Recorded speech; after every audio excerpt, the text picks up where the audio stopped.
Речиси месец дена по објавувањето на историјата на Телма за катастрофалните услови во кои живеат тричленото семејство Крстевски, кои се лица со попреченост, надлежните институции со конкретни чекори. Центарот за социјални работи направил неколку пати увид во нивниот дом, пошто е констатирано дека треба да се ангажира фирма за целосно чистење, вклучувајќи го и хемиското, доколку треба и поправки на водоводот.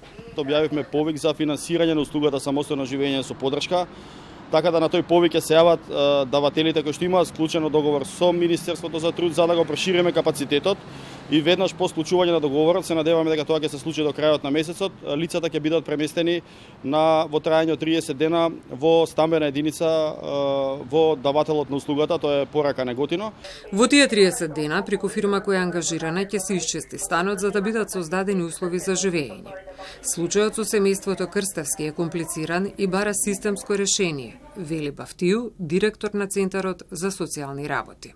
После периодот што ги бидат сместени во приватниот дом, секако дека ќе се зајагнат капацитетите на сите три лица и после враќањето треба да размислиме да биде живењето со поддршка, пошто сметаме дека пак ако живеат сами после овој период ќе бидат во иста ситуација. За катастрофалната состојба во која домот на Крстевски алармираа многу пати и соседите. Вела дека со зголемување на температурите, непријатната миризба ќе се расшири низ целата зграда.